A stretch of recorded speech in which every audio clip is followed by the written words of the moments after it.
Hello, dear heart. My name is Nanaya from Love and Freedom Life Strategies. I'm a health and life coach. Let's talk today about what to do with pain and suffering and difficulty. We all experience various levels of pain in our lives, whether they are physical or emotional or mental or even spiritual. And the underlying theme here is I don't like it. I don't like this. I don't like this experience. And so our human nature is to resist this experience, to tense up towards it. The other day we talked about the idea that what you resist persists. We actually add layers of suffering on top of what we're experiencing by resisting it. So what's the opposite of that? How do we work with painful emotions or painful sensations in our body? I want to share with you today some ideas from mindfulness and a practice that is addressing this exactly. So the idea here is that instead of tensing up and turning away from what is painful, which is totally natural, it's to do the counterintuitive thing of turning towards what is painful, turning towards it and looking at it. Then the next step is to give it attention, to really investigate what is going on here. Where is it in my body? What are the sensations? And this is asking ourselves, what is actually going on today? Not what do I fear is going on? What do I anticipate it's going to be like? What was it like yesterday? Right now, here and now, in this moment, to investigate what's happening, what's going on, what am I feeling?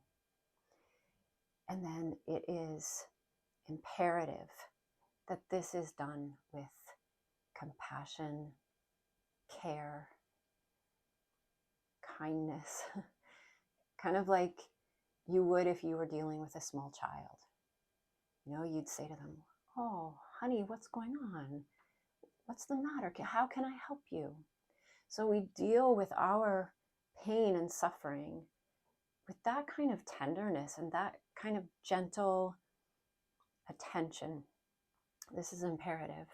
And then another crucial part of this that can arise from our investigation and our tender acceptance of what's happening is unraveling the difference between primary and secondary suffering.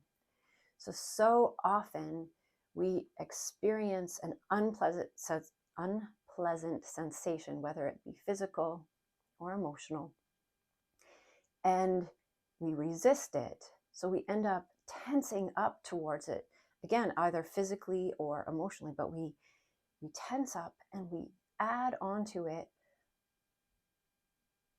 mental, emotional, and physical suffering, all of the anxiety, the catastrophic thinking, all of the depression that can go along with pain, even physically, when we tense up against pain, we add extra physical pain to what we're already experiencing.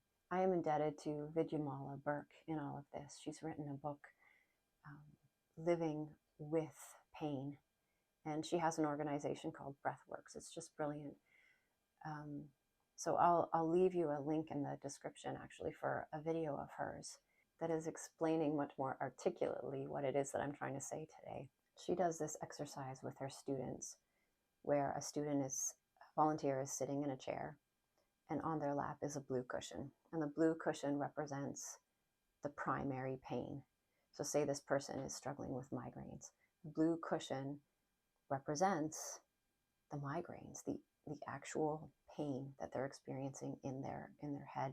And then the rest of the class are asked to come and start to pile on top of the blue cushion red cushions. And the red cushions represent the the secondary pain. So all of the thoughts, all of the emotions, all of the fears. So, you know what? I'm always going to struggle with this for the rest of my life. Things will never get better. I can't work anymore. I can't walk the dog anymore. I can't play with my kids the way I want to. I'm going to lose my friends.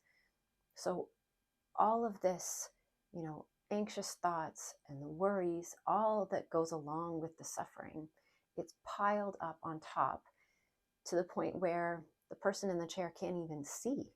The pillows reach up over their head. They can't even see. The exercise is a very clear physical acting out of the difference between primary suffering, the one cushion, and all of the pain that we can add on to ourselves with the secondary suffering. The primary suffering, the blue cushion, it's not optional. It just is. But all of the secondary suffering, the red cushions, those are optional. The person holding them can let them go.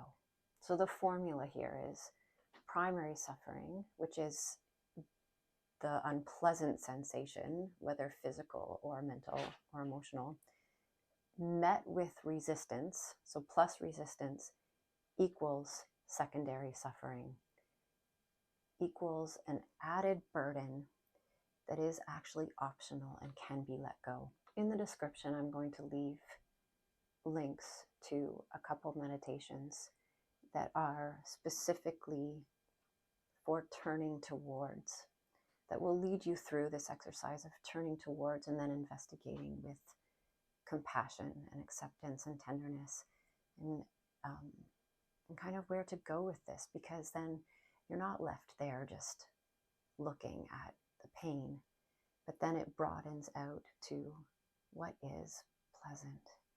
And then it broadens out even further to the whole of humanity, to kind of reminding us that we're in this together. So there'll be two links, one for working with difficult emotions and one with working with difficult physical pain. And these are remarkable. They're incredibly helpful. The idea is that over time they begin to trickle out into daily life. Because the truth is, we can sit and do a meditation, and in the moment it can be very, very helpful. But then you've got 23 more hours to deal with and to potentially go crazy. So, another thing that Vidyamala says that is so brilliant, she says, take a break before you need a break. This is one of her practices. She's living with chronic pain. And she says that she sets a timer for 20 minutes. And every 20 minutes she gets up, she stands up, she takes a break. She says this has actually been more effective than meditation because it's concrete behavior change. I hope this is helpful to you. I have found these practices deeply transformative. Thank you for being with me today. Let's keep practicing together. Peace to you.